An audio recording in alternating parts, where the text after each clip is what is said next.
ఈ ఉదయకాల సమయంలో దేవుడి సన్నిధిలో హాజరైనటువంటి నా తోటి సహోదరులకు సోదరిమణులందరికీ నా ప్రత్యేకమైన వందనాలు తెలియజేస్తూ ఉన్నానండి.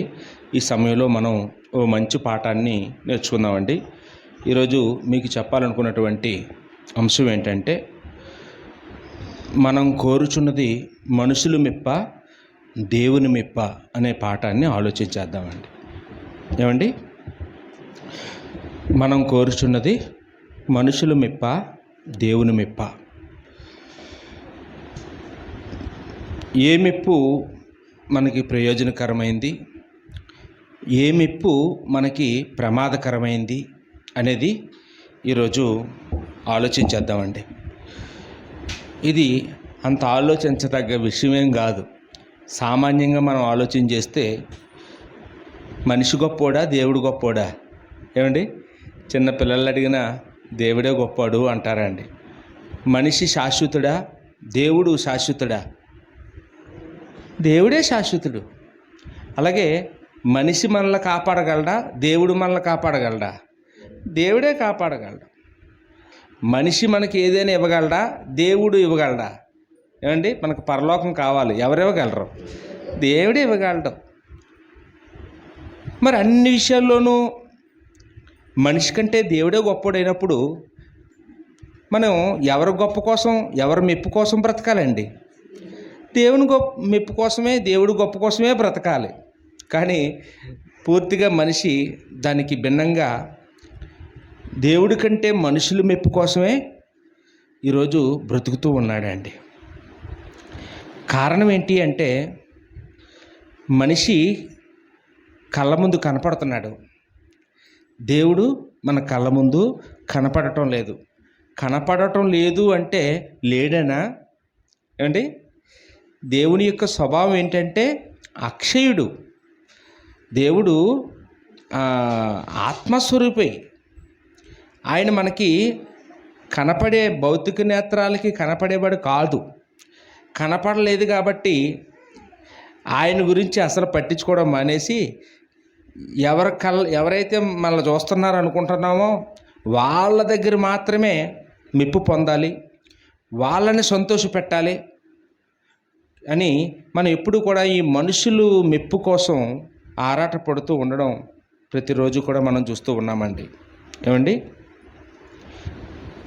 ఈ సమస్య ఈనాటిది కాదండి. మొట్టమొదటి నుండి కూడా అన్ని కాలాల్లోనూ కూడా ఈ మనుషులు మెప్పు కోరుకునేటటువంటి వాళ్ళని మనం చూస్తూ ఉన్నామండి. ఉదాహరణకి ఆదాము గురించి మనం ఆలోచించేస్తే, ఆదాము ఆదికాండం 3:6 ఆదాము మనుషులు మెప్పు కోరుకున్నాడా, దేవుడు మెప్పు కోరుకున్నాడా? అమ్మో, ఈ పండు తినకపోతే నా భార్య ఏమనుకుంటుందో, నా భార్య అలుగుతుందేమో, నా భార్య నాతో సరదాగా ఉండదేమో అనుకొని, దేవుడు ఏమనుకుంటే ఏంలే, ఏదో అనుకుంటాడు అనుకొని అని దేవుడు బాధపడినా పర్లేదు, నా భార్య బాధపడకూడదు అనుకున్నాడు. ఏం చేశాడంటే, దేవుడు వద్దన్న పండుని తినేశాడండి. ఏమండి, అంటే ఆదాము కూడా దేవుడి మెప్పుని కోరుకుని బ్రతికాడా, మనుషుల మెప్పు కోరుకుని బ్రతికాడా? మనుషుల మెప్పే. అది భార్య అవ్వచ్చు, బంధువులు అవ్వచ్చు, ఏమంటే పిల్లలు అవ్వచ్చు, ఎవరైనా కావచ్చు, ఎవరైనా మనుషులే కదండి. దేవుడి కంటే ఎక్కువ స్థానం ఎవరికి ఇచ్చేశాడండి? భార్యకే ఇచ్చాడు. అలాగే కయ్యను కనపడతాడు తర్వాత, తన కుమారుడు కయ్యను కూడా దేవుడి మెప్పు కోరుకున్నాడా, మనుషుల మెప్పు కోరుకున్నాడా అండి? మనుషుల మెప్పే. మనుషులు చూస్తున్నారని దేవుడికి అర్పించాడు తప్ప, దేవుడు అంగీకరించేటట్లుగా, దేవుడు మెచ్చుకునేటట్లుగా దేవుడికి అర్పించలేదండి. అండి, మనం ఆదికాండం 4:3 ఏదో కొంత అలా ఇచ్చాడంట అండి, దేవుడికి ఇవ్వవలసినంత కాదు. ఏమండి, అలాగే మనం చూసినప్పుడు నోవాహు కాలం నాటి ప్రజలు కూడా, వాళ్ళు కూడా మనుషుల మెప్పు కోరుకున్నారా, దేవుడి మెప్పు కోరుకున్నారా అంటే మనుషుల మెప్పినే. ఆదికాండం 6:2 దేవుని కుమారులు నరుల కుమార్తెల్లో చక్కని వారిని చూసి వాళ్ళని పెండ్లి చేసుకున్నారంట అండి. దేవుడు ఎవరిని చేసుకోమన్నాడు? దేవుని పిల్లల్ని చేసుకోమన్నాడు. కానీ వీళ్ళు ఎవరిని చేసుకున్నారు? నరులు కుమారులు, అంటే లోకస్తుల్ని వివాహం చేసుకున్నారు, అన్యజనుల్ని వివాహం చేసుకున్నారు, దేవుని పిల్లల్ని చేసుకోవడం మానేసి. అలా చేయడం వల్ల ఏమండి, వాళ్ళు ఎవరి మెప్పు చూశారండి? మనుషుల మెప్పు. అందాన్ని చూశారు, కులాన్ని చూశారు, ధనాన్ని చూశారు, చదువుని చూశారు తప్ప దేవుడు చూడమన్న విశ్వాసాన్ని చూడలేదు.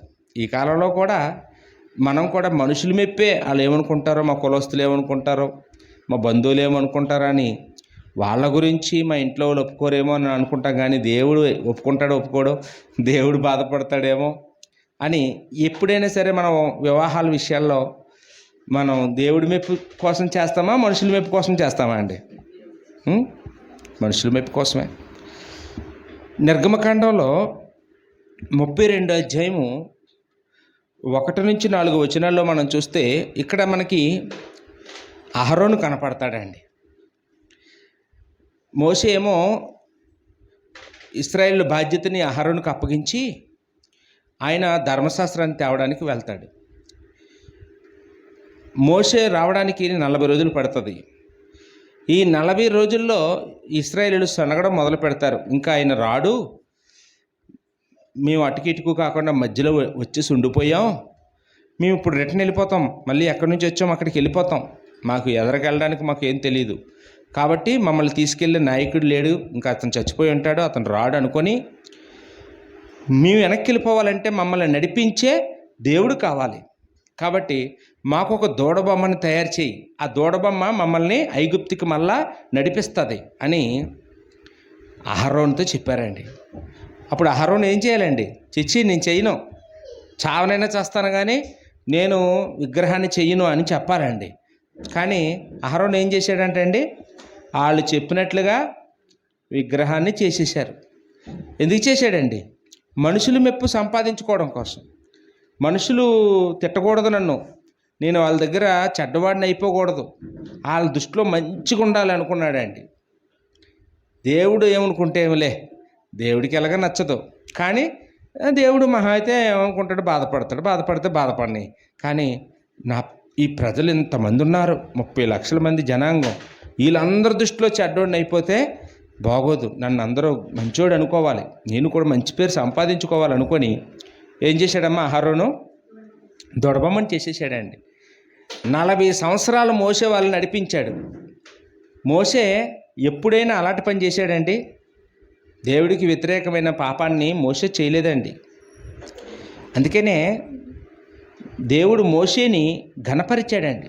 ఆయన్ని నా ఇల్లంతట్లో నమ్మకస్తుడు అని, భూమి మీద ఉన్న వారందరికంటే మిక్కిలి సాత్వికుడు అని మోసేకి 2 బిరుదులు ఇచ్చాడండి దేవుడు. అహరోనుకి ఏమైనా మెప్పు వచ్చిందండి? ఏమి రాలేదండి. కారణం ఏంటంటే అహరోను మనుషులు మెప్పు సంపాదించుకోవడానికి చూశాడు, వాళ్ళ మాటే విన్నాడు. మోసే దేవుడి మాట విన్నాడండి. అలాగే మనం చూసినప్పుడు న్యాయాధిపతుల కాలంలో కూడా మనకి ఏలి అనే ఒక న్యాయాధిపతి ఉంటాడండి. ఈ ఏలి గురించి దేవుడు మాట అన్నాడండి, నీవు నాకంటే నీ కుమారులను గొప్ప చేసితివి అని చెప్తున్నది. ఏంటంటే 1 సమూయేలు గ్రంథము 2వ అధ్యాయము 29వ వచనంలో ఆఖరి వచనం ఏమన్నాడంటే, నాకంటే నీ కుమారులను నీవు గొప్ప చేసి ఉన్నావు. అంటే ఇక్కడ ఏలి ఏం చేశాడమ్మా? దేవుడి కంటే ఎవరి మెప్పు కోసం చూశాడు? ఆ కుమారులు. ఇప్పుడు ఆ కుమారులు ఇద్దరు దుర్మార్గులని ఏలికి తెలిసిన వెంటనే, వాళ్ళు వ్యభిచారం చేస్తున్నారని తెలిసిన వెంటనే, వాళ్ళు చర్చికి లేకపోతే దేవుడి మందిరానికి వచ్చిన వాళ్ళని బలత్కరిస్తున్నారని, బలవంతంగా నైవేద్యం తీసుకుంటున్నారని అన్నీ తెలిసినప్పుడు ఏలి ఏం చేసి ఉండాలండి? ముందు అర్జెంటుగా వాళ్ళిద్దరిని ఆ పదవుల్లోంచి తీసేయాలి. మీరు దేవుడి సేవ చేయడానికి అర్హులు కాదు, బయటికి పొండి, ఆ గడప తొక్కకండి అని దేవుని మందిరానికి వాళ్ళని రానివ్వకుండా వెలేయాలి ఫస్ట్. కానీ అతను ఏం చేశాడండి? వాళ్ళే మారుతారు, నా కొడుకులు వాళ్ళు ఎక్కడ పోతారు, వాళ్ళు అక్కడే ఉండాలి అని అనుకొని ఏదో వాళ్ళని అలా చేయకండిరా, అలా చేస్తే దేవుడు ఒప్పుకోడురా అలాగన్నాడు తప్ప ఎంత సీరియస్గా ఉండాలో అంత సీరియస్గా లేడండి. అందుకని దేవుడు ఇలా చెప్తున్నాడు. మనకి ఏలూరు జాషువా గారు మీకు తెలుసండి, ఆయనకి 2 కుమారులు. చిన్న కొడుకేమో బెంగళూరులో సాఫ్ట్వేర్ ఉద్యోగం చేస్తుంటాడు. బెంగళూరు అంటే మీకు తెలుసు కదా ఎలా ఉంటుందో, బాగా తాగుడు వ్యసనాలు అన్నీ ఉంటాయి. డబ్బులు బాగా సంపాదిస్తారు, ఖర్చాలుగా ఉంటారు. ఒకరోజు ఎవరో ఆకాశరామన్న ఫోన్ చేశారంట జాషువా గారికి. మీ అబ్బాయి, మీరేమో అక్కడ బాగా వాక్యాలు చెప్తున్నారు, కానీ మీ కొడుకు చూస్తే బెంగళూరులో ఇక్కడ క్లబ్బుల్లో కబ్బుల్లో తాగుతున్నాడు అనేసి ఫోన్ చేశారంట అండి. చేసేటప్పటికి ఆ ఫోన్ పెట్టేసిన వెంటనే ఇంకా ఆయన ఇంటికి వెళ్తుంటే ఆయన బుర్రంతా తిరిగేస్తుందంట. ఏం చేయాలి, ఈ రోజు నుంచి ఏం చేయాలి, నా కొడుకుని ఏం చేయాలి, అసలు ఈ రోజు నుంచి నేను పని చేస్తాను, నేను ఇంకా ఈ రోజు నుంచి చర్చిలో వాక్యం చెప్పను, నేను చర్చిలో వాక్యం చెప్పడానికి నేను అర్హుని కాదు, నా కొడుకులు అర్హులు కాదు, ఈ రోజు నుంచి నేను సేవ మానేస్తాను అని ఈ బుర్రకి అన్ని ఆలోచనలు వచ్చాయంట. ఇంకా వెళ్ళిన వెంటనే ఏం చేద్దాం అన్నీ చెప్పేద్దాం, రేపు ఉదయం లేసి అందరికీ చెప్పేస్తాను చర్చిలో నిలబడి, ఇంకా నేను ఈ రోజు నుంచి నేను వాక్యం చెప్పను, నాకు ప్రార్థన కూడా ఇవ్వకండి, నేను ఏది చేయడానికి అర్హుని కాదు, నేను ఫెయిల్ అయిపోయాను, నా పిల్లలు తాగుతున్నారు అని తెలిసింది, కాబట్టి నేను ఇంకా సేవ చేయను అని మీరే ఇవన్నీ చూసుకోండి అని అంట చెప్పేద్దామని ఇంటికి వెళ్ళి కూడా ఇంట్లో వాళ్ళకి కూడా ఏటేటో చెప్పి మొత్తానికి ఆ కొడుకుని మరి ఇంకా వదిలేసుకోవడానికి రెడీ అయినా. ఇలాగా ఆలోచించి ఇంటికి వెళ్ళిన తర్వాత సరే ఎందుకని మంచిది ఒకసారి అతన్ని అడుగుదాము, ఇటు ఇలా వచ్చింది కదా ఫోన్, ఎంతవరకు నిజం ఏంటి అనేసి ఫోన్ చేశారంట. బాబు నువ్వు అక్కడ తాగుతున్నావా అని అన్నారంట డైరెక్ట్గా. అంటే ఎవరు డాడీ చెప్పారు నీకు అలాంటివి, చిచ్చి నేనేం తాగుతాను, నేనే తాగకూడదని ప్రసంగం చేసి నేనెలా తాగుతాను, ఎవరు చెప్పారు డాడీ నీకు అలాంటి విషయాలు అంటే, ఎవరో ఫోన్ చేశారంటే, చిచ్చి ఎవరో కిట్టి కెట్టిన వాళ్ళు నీ మీద వ్యతిరేకులు ఉంటారు కదా, మిమ్మల్ని డిస్టర్బ్ చేయడానికి అలాగా చెప్పుంటారు, నేను ప్రాణం పోయినా అలాంటి తాగండి డాడీ, నన్ను నమ్మండి, నేను ఎన్నడూ అలాంటి పని చేయలేదు, ఇక మీద కూడా ఎన్నడూ చేయను అని నేను నీ కొడుకుని అని చెప్పారంట. అప్పుడు ఇతనికి మళ్ళీ అమ్మయ్యా, అవును నేనేటి ఆవిడ మాట నమ్మనేటి, నా పిల్లల మాట అడగకుండాను అని, నా కొడుకు ఎందుకు చేస్తాడు అలాగా అనుకున్నప్పుడు మళ్ళీ ధైర్యం తెచ్చుకున్నారంట. అంటే ఏలీ కానీ ఇలాగ కానీ నిర్ణయాలు తీసుకొని ఉంటే, నా కొడుకులు ఇలా చేస్తున్నారు అలా చేస్తున్నారని ఆయనకి తెలిసిన వెంటనే ఆయన పిల్లల్ని దేవుడు పరిచర్య నుంచి తీసేస్తాను మీరు ఈ పని చేశారంటే అని అంటే వాళ్ళు మారేవారేమోనండి. అమ్మో ఇంత ఉద్యోగాలు పోతాయి మాకు, మా నాన్న తర్వాత మేమే ఇక్కడ యాజకులము, అలాంటిది ఈ యాజకత్వం నుంచి మా నాన్న మమ్మల్ని వెళ్ళేసేస్తానంటే ఇంకెందుకు అని వాళ్ళకి బుద్ధి వచ్చేదేమోనండి. కానీ ఏలీ అలాగేమీ నిర్ణయాలు తీసుకోలేదు, వాళ్ళకి ఇచ్చిన అధికారాలని తీయలేదు. అందుకనే దేవుడు ఆ మాట అన్నాడండి, నీవు నాకంటే నీ కుమారులను గొప్ప చేశావు అని. ఏమండి అలాగా మొదటి రాజుల గ్రంథంలో మరొక ఉదాహరణ మనకు కనపడుతుంది. మొదటి రాజులు 21వ అధ్యాయం 25వ వచనంలో ఇక్కడ ఇశ్రాయేలు రాజైన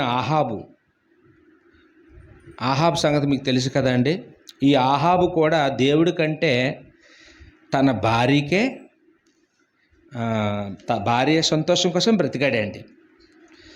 యెజబెల్ రాణి సంతోషం కోసం బ్రతికాడు. ఆవిడేమో అన్యురాలు వివాహం చేసుకొని అన్యురాల సంతోషం కోసం అన్యురాలు చెప్పినవన్నీ చేశాడండి. మొదట ఆమె ఏం చేసిందంటే, ఆమె వచ్చేటప్పుడు వాళ్ళ పుట్టినింటి నుండి బయలుదేవతలు విగ్రహాలు తెచ్చుకుంది. తర్వాత కొద్ది రోజులకి బయలు ప్రవక్తలు కూడా తెప్పించుకుంది. తర్వాత కొద్ది రోజులకి నా కోసం ఈ ఇజ్రాయెల్ దేశంలో ఉన్న యెహోవా ప్రవక్తలందరినీ చంపించేమంది. వాళ్ళందరినీ చంపించేశాడు ఏలియా. ఎవరంటే ఆహాబు. తర్వాత ఏం చేయమంది, నా బయలుదేవతలకి గుళ్ళు కట్టు అన్నది. వాటి కోసం మందిరాలు కట్టాడు. తర్వాత వాటికి పూజించు అన్నాడు. ఆ బలిపీఠాల దగ్గరికి వెళ్ళి పూజించాడు. భార్య ఎన్ని చెప్తే అన్ని పనులు చేశాడండి. అందుకనే మొదటి రాజులు 21-25 ఏమో రాయబడిందంటే, తన భార్య అయిన యెజబెలు ప్రేరేపణ చేత యెహోవా దృష్టికి కీడు చేయ తన్ను తాను అమ్ముకుని అహాబి వంటివాడు ఎవడు లేడు. ఏమండి, భార్య కోసం యెహోవా దృష్టికే కీడు చేసేసాడంట, భార్య కోసం. అలాంటి వాడు ఎవడూ లేడట. ఈ ఆ గతంలో ఇంతటి వాడు ఎవడూ లేడండి. ఆవిడేం చేసిందండి, ఆ భర్త సంతోషం కోసం నాబోతు అనేవాడు ద్రాక్ష తోట అమ్మలేదని ఇంటికి వచ్చి గోడ కాసి మొహం పెట్టుకొని ఏడుస్తుంటే, నీకు ఎందుకండి, నీ కోసం ఆ ద్రాక్ష తోట నేను సాయంత్రం కల్లా నీ చేతిలో పడేలా చేస్తానని చెప్పి ఆ నాబోతుని చంపించేసింది. ఆ ద్రాక్ష తోట భర్త చేతులు తీసుకొచ్చి ఆ పేపర్లు పెట్టింది. వీళ్ళిద్దరూ కూడా దేవుడు సంతోషం కోసం ఏం చేయలేదండి. భర్త సంతోషం కోసం భార్య, భార్య సంతోషం కోసం భర్త. వీళ్ళ మెప్పులు, మనుషుల మెప్పుల కోసమే బ్రతికారు కానీ దేవుడి మెప్పు కోసం బ్రతకలేదండి. ఇలాగ మనం ఎంతోమంది చరిత్రలు, ఎన్నో చరిత్రలు మనం దేవుని యొక్క గ్రంథంలో మనం చూడగలమండి. ఈ చరిత్రలన్నీ కూడా మనకి ఏమి నేర్పిస్తున్నాయండి? మనుషుల మెప్పు కోసం బ్రతికితే ఎంత నష్టపోతామో చెప్తున్నాను. ఏంటి, ఇప్పటి వరకు మనం చదువుకున్న వాళ్ళు ఎవరైనా బాగుపడ్డారండి? మనుషుల మెప్పు కోసం పాటుపడిన వాళ్ళకి ఏదైనా ప్రయోజనకరంగా ఉందా? అన్ని ప్రమాదాలేనా? ఆదాము శపించబడ్డాడు, ఎవరమ్మా? కయీను శపించబడ్డాడు. తర్వాత అహరోనుకి ఏ మేలు దక్కలేదు. తర్వాత ఏలి కుమారులు ఎలాంటి చావు చనిపోయారో మనకు తెలుసు. ఏలి ఎలాంటి చావు చనిపోయాడో తెలుసు. ఈ ఆహాబు కూడా అలాగే చనిపోయాడండి. గురి చూడకుండా ఎవడో కొట్టేశాడంట, యుద్ధంలో మారువేషంలో ఉన్నా కూడా. ఇంకా కొత్త నిబంధనలోకి వచ్చినప్పుడు యేసుప్రభు శరీరధారిగా ఉన్న కాలంలో చాలామంది మనకి కనపడతా ఉంటారండి. ఇక్కడ హేరోదు గురించి మనం చూస్తే మత్తయి సువార్త 14 అధ్యాయము 8వ వచనంలో, మత్తయి సువార్త 14:8లో ఇక్కడేమో హేరోదు అనే ఒక రాజు ఉంటాడు. ఈయనకి పుట్టినరోజు వస్తుంది. ఆ పుట్టినరోజు నాడు తను ఉంచుకున్నటువంటి హేరోదియా అనే ఆమె ఉంది, తన సోదరుడు భార్య. ఆమెకి ఒక కూతురు ఉంది. ఆ కూతురు ఈ హేరోదు ముందుని నాట్యం చేసిందండి. అప్పుడు హేరోదు ఏమో, అమ్మ నీకు ఏ వరం కావాలో కోరుకో, నీకు బాగా నాట్యం చేసావు కాబట్టి నీకు మాట ఇస్తాను, నువ్వు అడిగింది ఏదని ఇస్తాను అంటాడు. అనగానే ఆ పాప, నాకు బాప్తిస్మిచ్చిన యోహాను అనే ప్రవక్త తల కావాలంటది. వాస్తవానికి దీని వెనకాతల స్టోరీ ఏంటంటే, ఈయన యేసుప్రభు కంటే 6 నెలల ముందుగా పుట్టి ఏలియా ఆత్మ కలిగిన వాడుగా మారు మనసు గురించి, దేవుని రాజ్యం గురించి ప్రచారం చేస్తూ ఉంటాడు. అలాగే ఎవరైనా తప్పు చేస్తే హెచ్చరిస్తూ ఉంటాడు. ఏలియా ఎలాగైతే ఆహాబుని యెజబెలుని హెచ్చరించాడో అలాగా రాజుల దగ్గరికి వెళ్ళి రాజుల్ని హెచ్చరించగలిగినంత రోషం గలవాడు అనమాట. ఈయన దగ్గరికి వచ్చి, నీ అన్నతమ్ముడు అతన్ని చంపించి అతని భార్యతో ఉండడం తప్పు అని వెళ్ళి హెచ్చరిస్తాడనమాట. హెచ్చరిస్తే రాజు కదండి, కోపం వచ్చి ఆయన్ని జైల్లో పెట్టేస్తాడు. ఎందుకంటే అంతో ఎంతో వాక్యం తెలిసిన వాళ్ళు, ఇల్లు కూడా ఎదోమీయులు సంతానం ఈ హేరోదీయులు కాబట్టి వీళ్ళు కొంచెం భయపడి అతన్ని చంపకుండా జైల్లో పెడతాడు ఏదో 4 రోజులు కోపం కొలిది. కానీ ఇంతలో ఆవిడ పగపట్టేసి, నా పర్సనల్ లైఫ్ గురించి వచ్చి మాట్లాడతాడా అతనికి ఏం సంబంధం ఉంది, అతను ఎవరో మాట్లాడడానికి, నా ఇష్టం అని అతన్ని చావుని చూడాలనుకుంటుంది అనమాట తల్లి. ఏం చేస్తుంది, తన కూతురికి ట్రైనింగ్ ఇచ్చి, అమ్మ నువ్వు డ్యాన్స్ చెయ్యాలి, అతను నిన్ను ఇలా అడుగుతాడు, అప్పుడు నువ్వు బొమ్మ కావాలి, స్వీట్లు కావాలి, నాకు నగలు కావాలి అని అడగొద్దు, నువ్వేమడుగుతావంటే యోహాన్ తల కావాలని అడుగు. అండ్ అప్పుడు ఆయన అందరి ముందు మాట ఇస్తే తప్పలేడు, మాట ఇచ్చిన తర్వాత ఇచ్చి తీరాలి, కాబట్టి ఆయనే ఇస్తాడని చెప్పేసి చెప్తేప్పటికి జరిగినట్టుగానే ఈయన అందరి ముందు ఏం కావాలో ఇస్తానంటాడు. అప్పుడేమో ఆవిడ అడిగింది, అందరి ముందు మాట ఇచ్చేశాడు.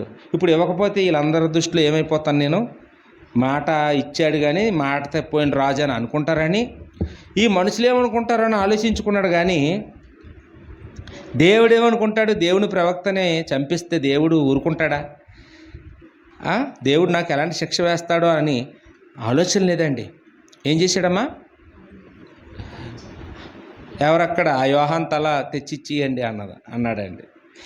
దుఃఖపడ్డాడంట అండి. ఆ మాట అక్కడ రాయబడిందండి మత్తయి సువార్త 14:8. ఆయనకి ఇష్టం లేదు చేయడం, కానీ మనుషుల మెప్పు కోసం ఆ సభలో కూర్చున్న వాళ్ళందరి దృష్టిలో రాజుగారు మాట అంటే మాటే, మాట తప్పడో, మాట మీద నిలబడతాడో, మాట తప్పడు, మడం తిప్పడు అని అందరూ అనుకోవాలని. దేవుడేమనుకుంటాడా అనేది అస్సలు ఆయనకి ఆలోచన లేదండి. ఇంకా మనం చూస్తే అంటే ఈయనకి దేవుడు ఎలాంటి శిక్ష వేసాడండి? ఎలాంటి శిక్ష వేసాడు? కఠినమైన శిక్ష వేశాడండి. పురుగులు పడి చచ్చిపోయాడు ఈయన. అది అపోస్తలుల కార్యం 12:16 ఉంటుందండి. ఈ హేరోదు ఎలా చచ్చిపోయాడమ్మా? పురుగులు పడి కింద పడిన వెంటనే పొట్టలోంచి పురుగులు వచ్చి చచ్చాడంటే. ఎప్పటి నుంచి ఉన్నాయో పురుగులు తబ్బిబ్బు అయిపోయి ఎవరో పొగిడితే చచ్చిపోయాడు ఈయన. నిజంగా మనుషులు మెప్పు అంటే ఈయనకి బాగా ఇష్టం అనమాట. అలా అలా అలా ఇష్టపడేవాడు. ఒక రోజుకి ఏమైందంటే ఆ జబ్బు అలా పెరిగి పెరిగి పెరిగి పెరిగి కొంతమంది పొగిడేటప్పటికి వెంటనే నవ్వలేక చచ్చాడనమాట. పురుగులు వచ్చేయట బయటికి. రైట్. ఇంకా మనకు ఎవరైనా కనపడతారమ్మా చరిత్రలో? పిలాతు కనపడతాడండి. మత్తయి సువార్త 27:24 పిలాతు. ఈయన యేసుప్రభు గురించి బాగా స్టడీ చేసి ఈయన ఏ తప్పు చేయలేదు, ఈ నిర్దోషి, ఈయన నేను విడిచిపెట్టేస్తాను అని చెప్తాడు ప్రజలకి. అప్పుడు ప్రజలేమో అందరూ కేకలేస్తారనమాట, ఆయన సిలువేయు, ఆయన సిలువేయు అని.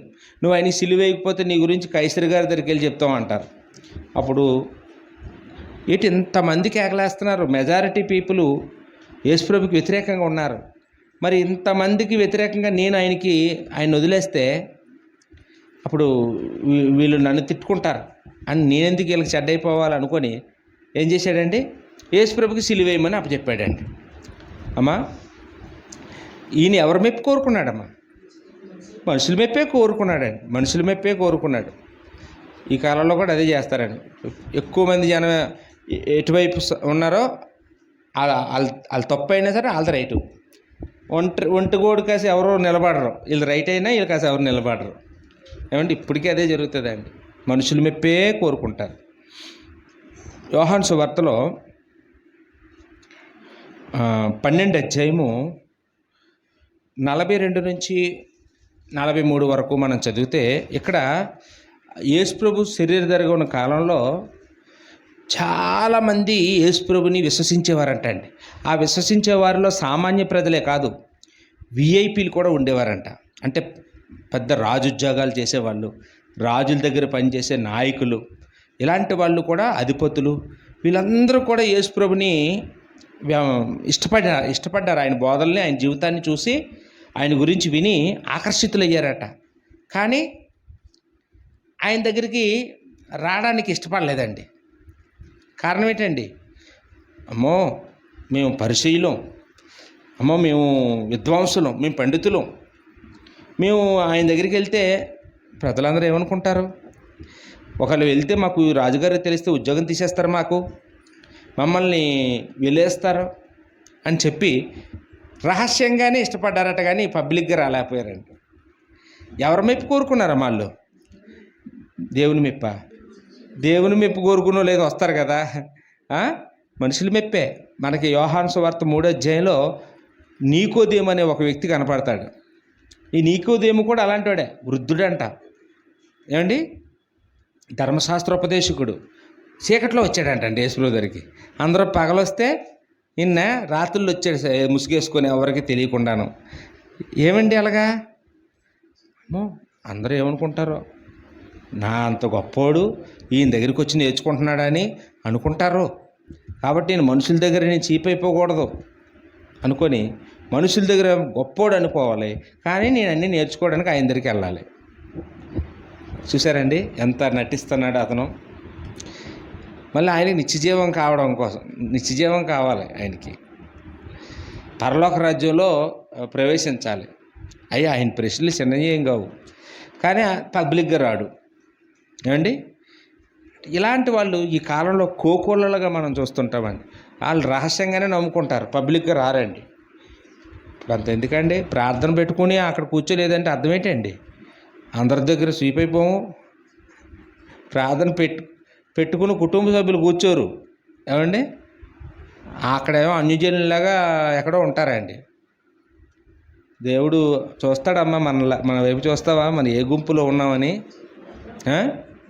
ఒక 5 నిమిషాలు కూర్చుంటే ఎక్కడ సిగ్గు పడిపోవాల్సి వస్తుందో, నాకు వాళ్ళకి ఏ సంబంధం లేదన్నట్టు. అంటే అది చాలా పాపమండి. మనుషుల దృష్టికి మనం మంచివాళ్ళం అనిపించుకోవడానికే చూస్తున్నాం, కానీ దేవుడి దృష్టికి మంచివాళ్ళం అనిపించుకోవడానికి చూడటం లేదండి. ప్రసంగి గ్రంథంలో సొలొమోను గారు మాట్లాడుతూ, ప్రసంగి గ్రంథం 1:9 ఏమన్నా చూడండి, ఇది మునుపు జరిగినదే ఇక మీదట జరగబోచున్నది అన్నాడండి. మునుపు జరిగిందే ఇక మీద జరగబోతుంది అంటే, ఇప్పటి వరకు మనం చెప్పుకున్న ఈ స్టోరీల్లో మనుషుల మెప్పుకి ప్రాధాన్యత ఇచ్చి దేవుడి మెప్పుని గురించి ఆలోచించకుండా, దేవుని మెప్పు కోసం అసలు ప్రయత్నించకుండా కేవలం మనుషులు చూడాలి, మనుషులు మెచ్చుకోవాలి, మనుషులు శబాస్ అనాలి, మనుషులు ఉప్పొంగిపోవాలి, మనల్ని చూసి మనల్ని పొగడాలి, భలే చేసేవారు, దేవుడు ఏమనుకున్నా పర్వాలేదు. అలా అనుకున్న వాళ్ళ అందరి చరిత్రలో దాదాపు మనం ఒక 8 మంది 9 మంది చూసుకున్నాం కదండి. ఈ బైబిల్ చరిత్రలో మనుషులకి ప్రాధాన్యత ఇచ్చిన వాళ్ళు ఎవరైనా బాగుపడ్డారమ్మా? చెప్పండి. ఎవరైనా వాళ్ళకి ఏమైనా మేలు కలిగిందా? ఏం లేదండి. వాళ్ళకి ఎటువంటి గుర్తింపు లేకుండా పోయారండి. చివరికి దిక్కుమాలిన చావు చచ్చిపోయారు అందరూ కూడా, ఏమండి? వాళ్ళు పరలోక రాజ్యానికి ప్రవేశించలేదు, నరకానికి వెళ్ళిపోయారండి ఒక మాటలో చెప్పాలంటే. కానీ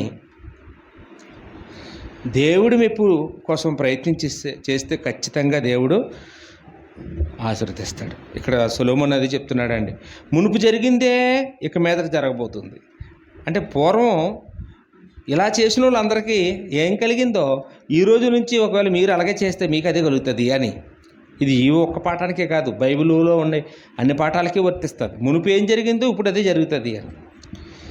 గతంలో ఏం జరిగింది వాళ్ళకి, మనుషుల మెప్పు కోరుకున్న వాళ్ళకి, ఈరోజు కూడా మీకు అదే కలుగుతుంది. కాబట్టి ఎప్పుడు కూడా మనుషుల మెప్పు కోసం ఆరాట పడకండి అని ఇక్కడ చెప్తూ ఉన్నాడండి.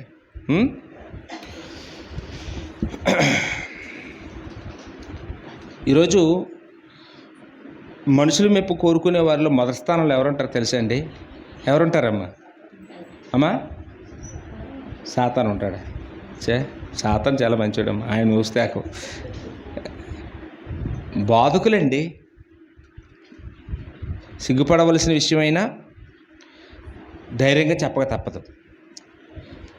ఈరోజు మనుషుల మెప్పు కోసం పనిచేస్తున్నది ఎవరంటే బాధకులు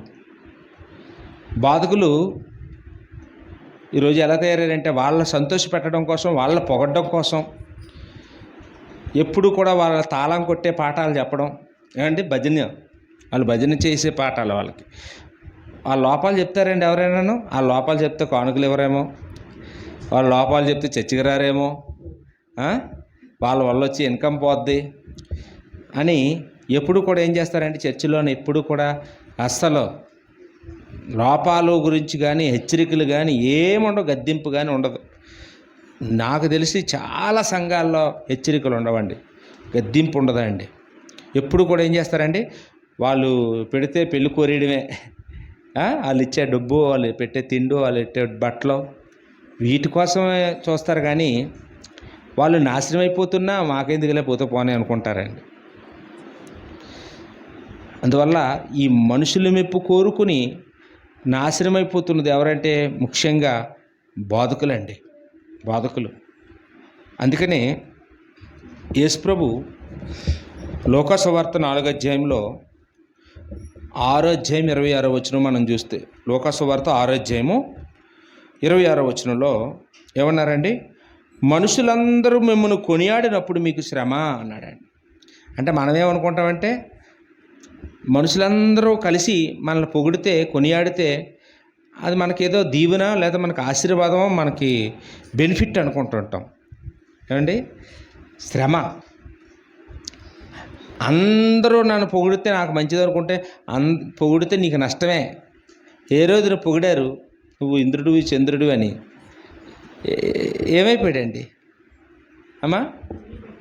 పురుగులు పడి చచ్చిపోయాడండి. కాబట్టి మనుషులందరూ మనల్ని పొగడడం అనేది మనకి శ్రమే. అది మనకి శ్రమ అండి. ఎప్పుడు కూడా మనం అలా మనుషులందరూ మనల్ని పొగడాలని మనం ఆలోచించకూడదు.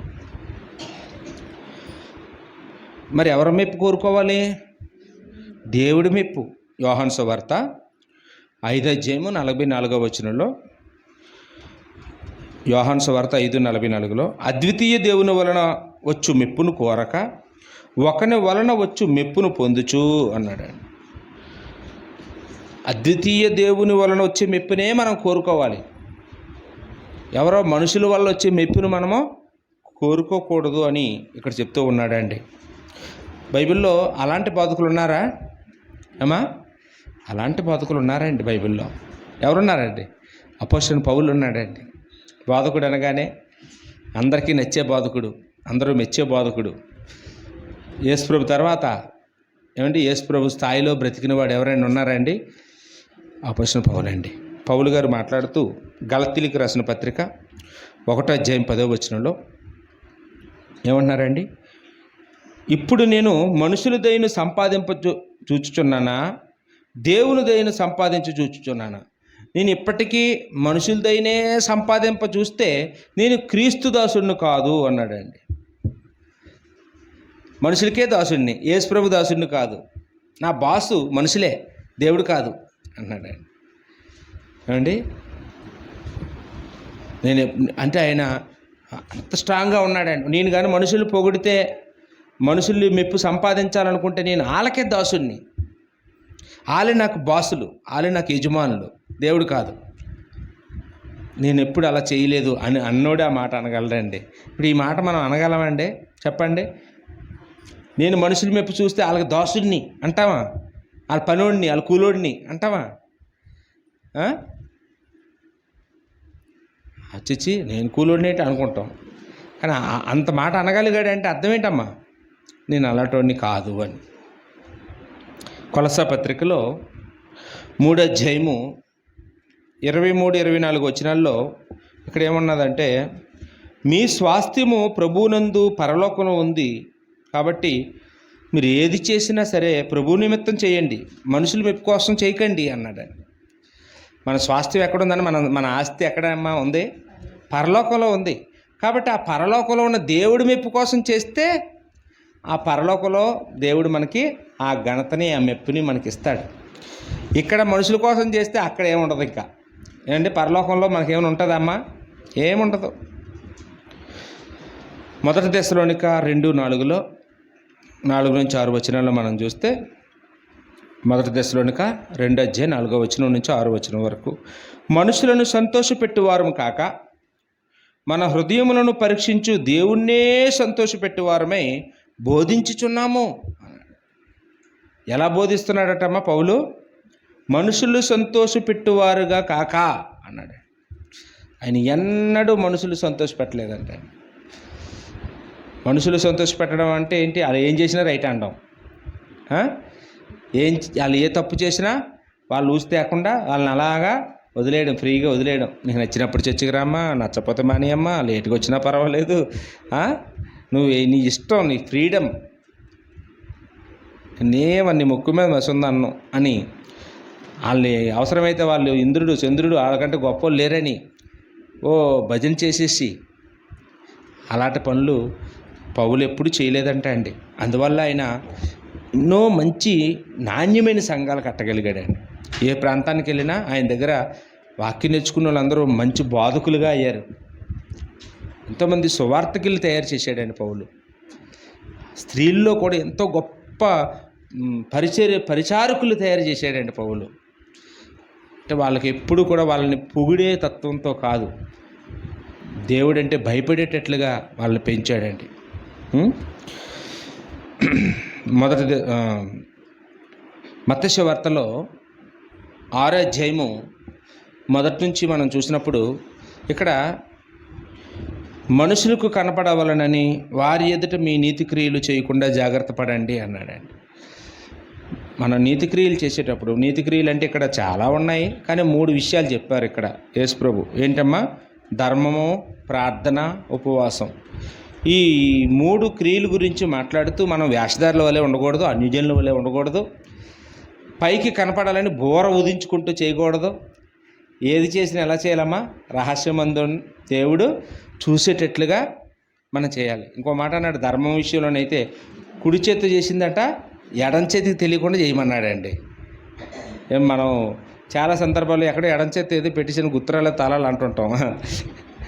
ఈ తాళాలు రాయడం ఇవి కాదు, ఎడం చేత్తో పెట్టి కుడి చేతి మర్చిపోవడం అండి. మనం ఎవరికైనా మేలు చేసినప్పుడు, ఎవరికైనా మనం సహాయం చేసినప్పుడు అది ఎలా చేయాలమ్మా? రహస్యంగా ఉండాలని ప్రయత్నం చేయాలి. నేను అంత ఇచ్చాను, నా గురించి మైకులో ఒక మాట కూడా చెప్పలేదు, నా గురించి ఎందుకు చెప్తాడులే, మర్చిపోయాడు, ఇతను మారిపోయాడు, నా గురించి మేమెక్కడ గుర్తుంటాం ఇప్పుడు అని అలా బాధపడ్డాం అనుకోండి, మనం ఎవరి మెప్పు కోరుకుంటున్నామండి? మనుషుల మెప్పే కోరుకుంటున్నాం. వీళ్ళందరి దృష్టిలో మనం గొప్పలు అనిపించుకోవాలనే కోరుకుంటున్నాం. కానీ ఈయన మర్చిపోయిన దేవుడు మర్చిపోడు. దేవుడికి తెలుసు, దేవుడు నాకు ప్రతిఫలం ఇస్తాడు, పరలోకంలో నా స్వాస్థ్యము ఉంది అని అలాంటి భావనతో మనము ఈరోజు బ్రతకాలి. కానీ భౌతికమైనటువంటి వాటి గురించి, ఈ వ్యర్థమైన వాటి గురించి మనము ప్రవర్తించకూడదని ఇక్కడ మనం నేర్చుకుంటూ ఉన్నామండి. దేవుడి గురించి మాట్లాడుతూ అపోస్తలుడు పౌలు ఏమన్నారంటే, దేవుడు ప్రతివారికి తగిన మెప్పుని ఇచ్చేవాడు అని. 1 కొరింథీ 4:5లో దేవుడు ఎవరమ్మా? పక్షపాతం లేకుండా మనకి దేవుడు తీర్పు తీరుస్తాడని రాయబడిందండి. ప్రభువు వచ్చే వరకు దేని గురించి తీర్పు తీర్చకుడి, ఏమండి? ప్రతి వారికి తగిన మెప్పు దేవుడి వల్ల కలుగుతుంది. అంటే మనం ఎన్నో మంచి పనులు చేస్తుంటాం, పరిచర్య చేస్తాం, దేవుడికి ఇస్తాం, దేవుడి పట్ల అపారమైన విశ్వాసం కలిగి ఉంటాం. కానీ మన హృదయంలో ఎంత భక్తి ఉందో, దేవుడి పట్ల ఎంత ప్రేమ ఉందో, ఎంత విధేయత ఉందో అందరికీ తెలియాలనే లేదండి. ఏమండి? కొన్ని సందర్భాల్లో భర్త గురించి భార్యకే తెలియదు, భార్య గురించి భర్తకే తెలియదు. వాళ్ళే అర్థం చేసుకోలేరు, ఇంకా ఊర్లో వాళ్ళందరూ అర్థం చేసుకుంటారని ఎలా అనుకుంటారో చెప్పండి. ఏమండి? ఒకవేళ ఎవరో అర్థం చేసుకోలేదని, ఎవరో పట్టించుకోలేదని మనం బాధపడాల్సిన పని లేదండి. ఎవరమ్మా? ఎవరని మనల్ని మెచ్చుకునేది ఎవరో? దేవుడు మెప్పు పొందుకోవాలి, దేవుడిచ్చే మెప్పు కావాలి నాకు. వీళ్ళు గుర్తిస్తే అంత, గుర్తించకపోతే అంత. నిజంగా దేవుడు మనల్ని మెచ్చుకుంటాడమ్మా? మెచ్చుకుంటాడు. 1 పేతురు పత్రికలో 1:17 చూస్తే అక్కడ ఏమన్నాడు? పక్షపాతం లేకుండా క్రియలు బట్టి తీర్పు తీర్చు దేవుడు అని. పక్షపాతం లేకుండా క్రియలు బట్టి తీర్పు తీర్చే దేవుడు అంటాడు. దేవుడు ఎవరమ్మా? పక్షపాతం లేనోడు. ఇంత గొప్ప మాట అండి. మనిషి అయితే కులపోల్ని, దగ్గరోళ్ళని, స్నేహితుల్ని, బంధువుల్ని వాళ్ళలో అయితే ఒకలా మాట్లాడతారు, వాళ్ళ గురించి అయితే. బయట వాళ్ళ గురించి ఇంకోలా మాట్లాడతాడు, ఇంట్లో వాళ్ళ గురించి ఒకలా మాట్లాడతాడు, బయట వాళ్ళ గురించే వీళ్ళు చేస్తే రైటు, వాళ్ళు చేస్తే తప్పు. దేవుడికి అలాంటి వ్యత్యాసాలు ఉండవు, ఆయనకి పక్షపాతం ఉండదు. ఆడవాళ్ళని ఒకలాగా, మగవాళ్ళని ఒకలాగా ఆయన తీర్పు తీర్చడు. ఏమండి? ఆయన పక్షపాతం లేకుండా క్రియలు చూసే చేస్తాడు. మనుషులు ముఖాలు చూసి కాదు, వాళ్ళు చేసిన పనులు బట్టి వాళ్ళకి ప్రతిఫలం ఇచ్చే దేవుడు. అదండి దేవుడు గొప్పతనం అది. ఏమండి? మనిషి ఎప్పుడూ కూడా, మనకి యోధా పత్రికలో మాట ఉంటుంది, 1వ అధ్యాయంలో 16వ వచనంలో అనుకుంటాను, యాకోబు యోధా పత్రికలో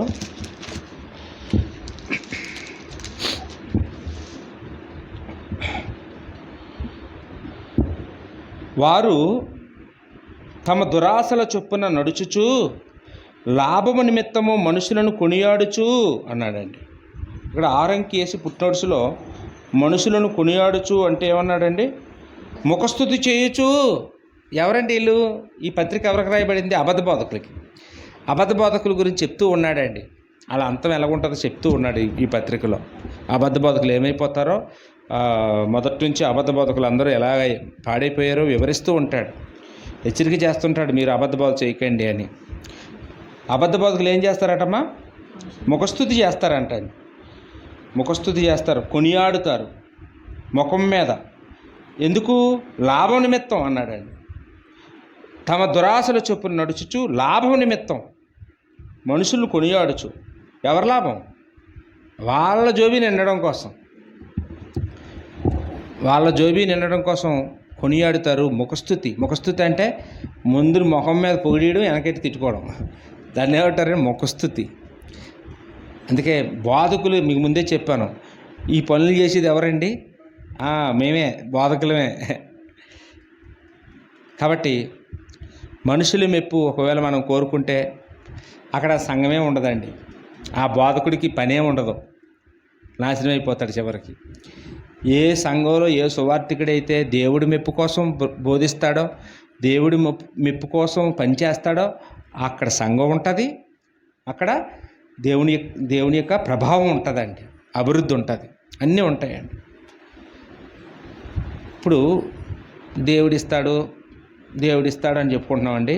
ఇక్కడ ఏదైనా ఒక మంచి పని చేస్తే మహా అయితే ఒకరు పొగుడుతారు, లేకపోతే ఒక 100 మంది కలిసి పొగుడుతారు, లేకపోతే ఒక 1000 మంది కలిసి పొగుడుతారు. అంతకు మించి ఎక్కువ మంది మన దగ్గరకు వచ్చి పొగడరులేండి. కానీ దేవుడిచ్చే మెప్పు ఎలా ఉంటుందో తెలుసా అండి? ఎంతమంది ముందు మనల్ని దేవుడు మెచ్చుకుంటాడో తెలుసా? తీర్పు దినాన్న పరలోకంలో ఎంతమంది ఉంటారండి? దేవదూతలు ఎన్ని ఉన్నాయండి? బైబిల్లో రాయబడింది కోటాను కోట్ల దేవదూతలు అని లెక్కలేదు. కోటాను కోట్ల దేవదూతల ముందుని. ఇప్పుడు ఉదాహరణకి ఈ భూమి మీద ఎంతమంది మనుషులు ఉన్నారు? 800 కోట్ల మంది ప్రజలు ఉన్నారండి ఇప్పుడు మనం బ్రతుకున్నోళ్ళు భూమి మీద. ఈ 800 కోట్ల మంది చూస్తుండగా, లేకపోతే ఆదాము నుండి ఇప్పటి వరకు ఎంతమంది చచ్చిపోయారండి? వాళ్ళు ఎన్ని కోట్లు ఉంటారండి? ఎన్ని వేల కోట్లు ఉంటారో చచ్చిపోయిన వాళ్ళు. వాళ్ళందరూ ఆ రోజు చూస్తారు. ఏమండి, ఇంతమంది భక్తులు చూస్తుండగా, ఇంతమంది దేవదూతలు చూస్తుండగా, దేవుడు పరలోకంలో మన పేరు పిలిచి మనల్ని రమ్మని, ఈవిడ ఎంత గొప్పదో తెలుసా, ఇతను ఎంత గొప్పవాడో తెలుసా, ఇతను ఎంత కష్టపడ్డాడో తెలుసా, నా కోసం ఎంత పని చేశాడో తెలుసా, ఎంత ఓర్చుకున్నాడో, ఎంత సహించాడో తెలుసా, ఎంత ప్రేమించాడో తెలుసా అని దేవుడు మన గురించి చెప్తుంటే ఎలా ఉంటుందో చెప్పడం, అసలు ఊహించుకోండి అమ్మా మీ గురించి. అమ్మా, ఆ గొప్ప కావాలా? ఇక్కడ గదిలో పెట్టి పొగిడేసి గొప్ప కావాలా? ఏంటమ్మా, నీ ముఖం మీద పొగిడేసి నిన్ను వెనకెట్టి తిట్టుకునేది కావాలా? ఏ గొప్ప కావాలండి? సరే ఆలోచించండి. మనుషులు మెప్పు కోరుకున్నామా మనం నాశనం అయిపోతామండి. ఈరోజు అన్నీ చేస్తే భలే చేసాడంటారు, రేపు మనమే పేదలం అయిపోతే ఉన్నప్పుడు నేను నిలబడ్డా, తిరగబడిపోయాడు అని ఆయన్ని అందరూ ఫెయిల్యూర్ క్యాండిడేట్లా చూస్తారండి. అవునా కాదండి? మనం అలాంటి వాళ్ళు చాలామందిని చూసాం. ఏమండి, ఆ పొగిడిని జనమే నవ్వుతారు మనల్ని చూసి, ఏలాకాలం చేస్తారు. కాబట్టి బెల్లంలో ఉంటే చీమలు వచ్చేటట్లు అలాంటి వాళ్ళు గొప్పలు ఎవడకు కావాలండి? అది దానికోసమా? ఏమండి, ఎప్పుడు మనం అలా ఉండకూడదు. ఒకవేళ ఎవరైనా మనల్ని పొగడడానికి ప్రయత్నం చేస్తే మనం దేవుడు కుమారులమని అర్థం చేసుకోవాలి. నన్ను పొగడకండి, నేను నిష్ప్రయోజనమైన దాసుడిని, నీ చెయ్యవలసిందే నేను చేశాను తప్ప నేను ఎక్కువేం చేయలేదు అని అనాలండి. మనం ఎంత చేసినా సరే కానీ, నేను కాబట్టి ఊరికనైపోయినాడు, మా అబ్బాయికి ఊరికనే జాబ్ వచ్చింది ఏంటండి, నేను ఎంత కష్టపడ్డాను అనుకున్నావు, మా ఆయన వద్దన్నా నేనే చదివించేశాను అంటది మా ఆవిడ. మా ఆయన వద్దన్నా నేనే చదివించేశాను, నాదే గొప్పతనం అంతా, నాకే ఇచ్చేయండి ఆ కిరీటం అంటుంటుందండి. నేను నిష్ప్రయోజనమైన వాడిని, ఎందుకు పనికిరాని వాడిని, చేయవలసిందే చేశాను, చెయ్యదగిందే చేశాను నేను అని ప్రతి విషయంలోనూ కూడా ఏమన్నాడమ్మా, మనం తగ్గించుకుంటూ ఉండాలి. ఎవరో పొగుడుతారు, ఎవరికి కావాలి? ఏమండి, ఆ మాటలన్నీ మాండావు అంట, ఆ పెద్ద సామెత ఉంటుంది, మాటలన్నీనంట మాండావో. ఎందుకు? ఏమైనా కడుపు నిండుతుంది, కాళ్ళు నిండుతుంది, ఆ ఒట్టు మాటలు. ఏమండి చూడండి, మన దగ్గరికి ఎవరైనా అప్పుకు వచ్చినప్పుడు ఎలా మాట్లాడతారండి? ఇంకా అడుగెట్టిన వెంటనే మీ ఇల్లు చాలా బాగుందమ్మా ఏమండి, అమ్మ నీ ముఖం చూస్తేనమ్మా చాలా తల ఆడిపోతుందమ్మా, నీ చెయ్యి పెట్టించేయమ్మ, నీ చెయ్య నీ మామూలు చెయ్యి. అసలు మీ తాత అండి, మా ఫస్ట్ మీ తాతగారు ఎలాంటి తెలుసా? మీ వంశమే అలాంటిది, మీ వంశం మామూలు వంశమా? మీ తాతగారండి ఇలాగ చేతలతో బంగారం ఇచ్చేసేవాడండి తోవండి పోయిన వాళ్ళకి, పొగిడేస్తుంటారండి.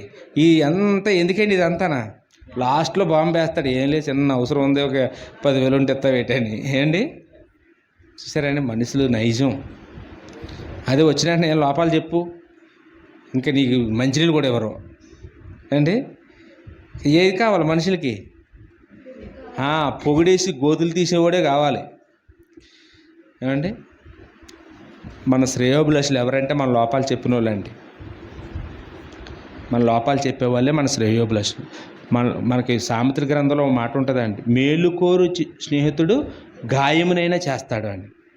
మేలుకోరు స్నేహితుడు ఏం చేస్తాడండి? అవసరంతో చెంపదెబ్బ కొడతాడు. అలాంటి సంపాదించుకోవాలి. ఒక కఠినమైన మాట మాట్లాడి మన కళ్ళంటే నీళ్ళు తిరిగేలా చేస్తాడు. అలాంటి వాడిని సంపాదించుకోవాలండి. అంతేగాని మనం ఏం చేస్తే అది తందానంటే తానే తందాన అనేవాళ్ళు వేస్ట్ అండి. అండి పగవారు లెక్కలేని ముద్దులు ఎడతారు, ఆ ముద్దులు కూడా కావాలి. రైట్, ఓపిగా మరి ఇంతవరకు వాక్యం విన్నందుకు మీ అందరికి వందనాలండి. మనం ఎవరు మెప్పును కోరుతున్నాం అనేది స్వపరీక్ష చేసుకొని వెళ్దాం. ఒకవేళ మనుషుల మెప్పే కోరుతున్నామని అర్థమైతే, నాకైతే అర్థమైంది, నేనైతే మనుషుల మెప్పు ఎక్కువ కోరుతున్నాను, దేవుడు మెప్పు కోరలేకపోతున్నాను. ఈ రోజు నుంచైనా మనం ప్రయత్నించేద్దామండి. ఏమండి, నేను దేవుని మెప్పు కోసం పనిచేస్తాను, దేవుని మెప్పు కోసం మాట్లాడతాను, దేవుని మెప్పు కోసం ఏ పని చేస్తాను. మనుషులు ఏమనుకున్నా పర్లేదు, మహా అయితే ఏం చేస్తారు వీళ్ళు? దేవుడైతే ఏదైనా చేయగలడు. మనుషులకు భయపడొద్దు, దేవుడికి భయపడతామండి. ఓపికగా వాక్యమన్నా వందనాలు.